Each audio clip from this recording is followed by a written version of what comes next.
Take graphics প্রতে তোমাদেরকে স্বাগতম। আজকে অ্যাডোব অ্যানিমেট সিসির 46 নম্বর পর্ব। এই পর্বে তোমাদেরকে আমি 3D রোটেশন এবং ট্রান্সলেশন টুল নিয়ে ধারণা দেওয়ার চেষ্টা করব। ভিডিওটি শুরু করার পূর্বে তোমাদের কাছে একটাই অনুরোধ, ভিডিওটিতে অবশ্যই একটা লাইক এবং কমেন্ট করে দিও এবং চ্যানেলে এখনো পর্যন্ত সাবস্ক্রাইব না করে থাকলে অবশ্যই একটা সাবস্ক্রাইব করে দিও। তো চলো শুরু করা যাক। তো এই মুহূর্তে আমি আমার অ্যাডোব অ্যানিমেট সফটওয়্যারটি ওপেন করে রেখেছি। তো চলো আমরা টিউটোরিয়ালটি শুরু করি, ঠিক আছে?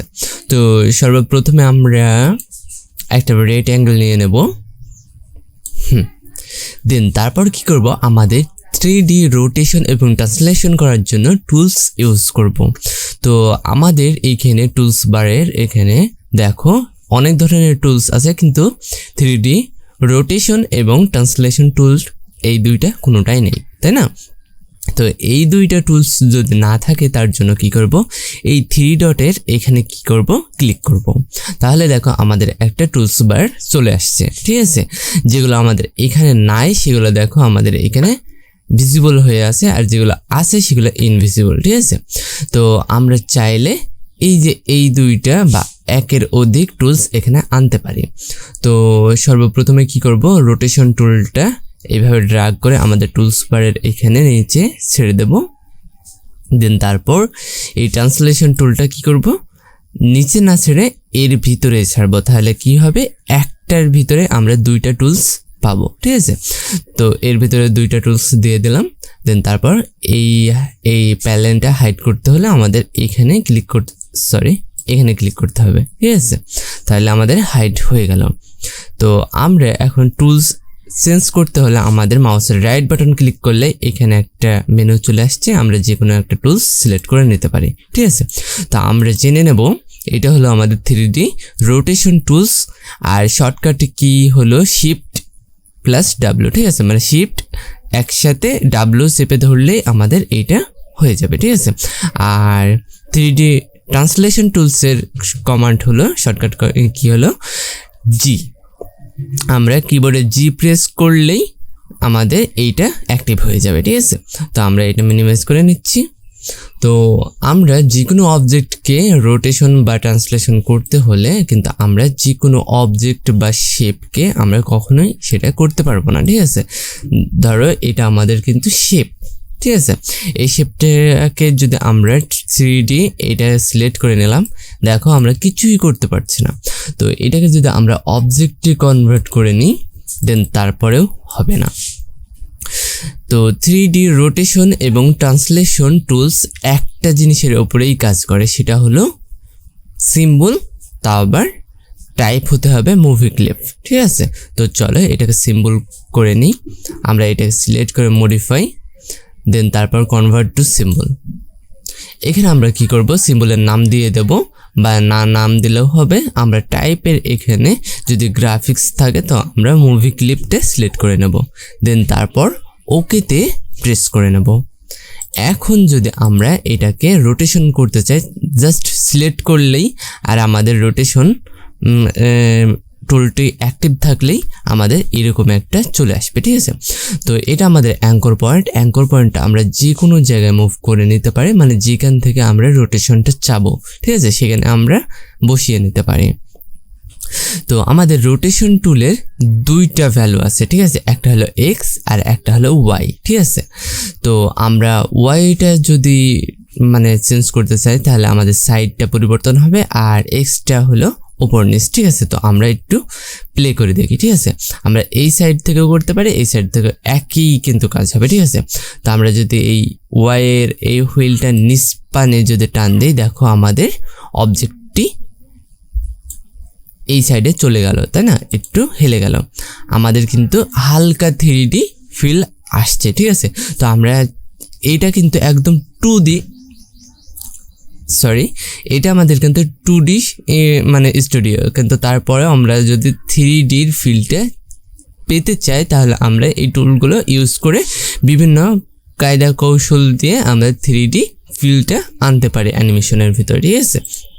তো আমরা যদি আবার ব্যাক আনতে চাই তাহলে দেখো এরকম আর কি। অল্প অল্প করে করলে তাহলে কন্ট্রোলটা সুন্দরভাবে হবে, ঠিক আছে। তো আমরা এটা মাঝ বরাবরেও নিতে পারি, তাহলে মাঝখান থেকে এই রোটেশনটা হবে, ঠিক আছে, এই আর কি। তো আমরা ওয়াইটা কন্ট্রোল করা শিখলাম, এবার যদি এক্সটা কন্ট্রোল করি তাহলে দেখো এরকম হবে আর কি। তো আমি পুরোপুরি দেখাচ্ছি, এইভাবে রোটেশন হবে। তো আমরা খালি এইভাবে ড্র্যাগ করলেই কিন্তু হবে। তোমরা তোমাদের অ্যাপসে গিয়ে এইভাবে প্র্যাকটিস করার চেষ্টা করবে, ঠিক আছে। তো আমরা রোটেশনটা তো বুঝলাম, এবার ট্রান্সলেশনটা চলো একটু বুঝে নিই। তো সিলেক্ট থাকা অবস্থায় যদি আমরা এখানে রাইট বাটন ক্লিক করে আমরা যদি 3D ট্রান্সলেশন টুলটি অ্যাক্টিভ করে নিই তাহলে আমাদের কিন্তু এরকম একটা চলে আসবে, ঠিক আছে। তো এটা হলো এক্স আর এটা হলো ওয়াই।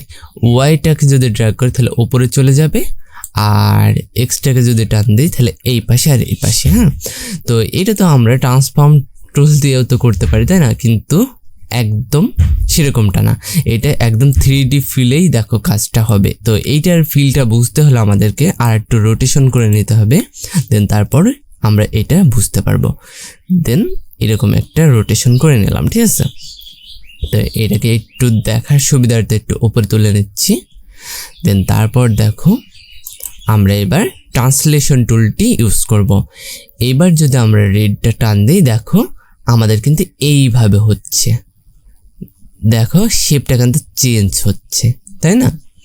দেখো এইভাবে আমাদের কিন্তু লম্বা হচ্ছে আবার এমনি চলে যাচ্ছে, কিন্তু ট্রান্সফর্ম টুল দিয়ে কিন্তু এটা সম্ভব হতো না, ঠিক আছে, এই আর কি। তো আমরা যদি উপর নিচ করি তাহলেও দেখো উপর থেকে দেখলে যেরকম লাগবে নিচ থেকে যেরকম লাগবে ঠিক সেরকম লাগছে আর কি। তো আমরা এইভাবে অনেক ক্যামেরার অ্যাঙ্গেল চেঞ্জ করার সময় আমাদের এলিমেন্টগুলো এইভাবে 3D ভাবে মোশন দিতে পারি, ঠিক আছে, এই আর কি। তো এই আর কি।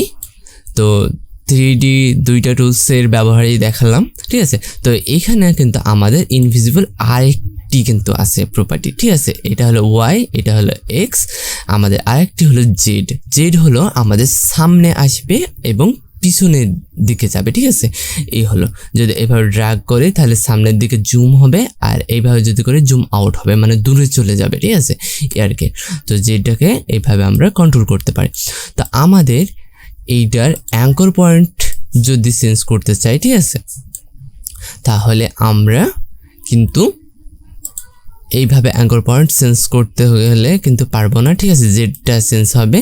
তো তার জন্য আমরা কি করব, এটার অ্যাঙ্কর পয়েন্ট চেঞ্জ করতে হলে আমাদের কিবোর্ডের অল্টার বাটনটা প্রেস করে ধরে রাখতে হবে, দেন তারপর মাউসটা দিয়ে ড্র্যাগ করে নিতে হবে, তাহলে আমরা সেইখান থেকে আবার এটাকে রোটেশন করতে পারবো, ঠিক আছে, এই আর কি। আর আমরা রোটেশন টুলের আমরা অ্যাঙ্কর পয়েন্টটা যে মানে অ্যাঙ্কর পয়েন্টে এমনি প্রেস করলেই বা ড্র্যাগ করলেই আমরা চেঞ্জ করতে পারবো, কিন্তু আমাদের ট্রান্সলেশন টুলটার জন্য একটু ব্যতিক্রম, অল্টার বাটন চেপে ধরে রাখতে হবে, দেন তারপর এইভাবে ড্র্যাগ করে আমাদের টুলটা মানে টুলের অ্যাঙ্কর পয়েন্টটা চেঞ্জ করতে পারবো পজিশনটা, ঠিক আছে। তো ভিডিওটি আজকের মতো এই পর্যন্ত। ভিডিওটি ভালো লেগে থাকলে অবশ্যই একটা লাইক করে দিও এবং কমেন্ট করে দিও, এবং চ্যানেলে এখনো পর্যন্ত সাবস্ক্রাইব না করে থাকলে অবশ্যই একটা সাবস্ক্রাইব করে দিও।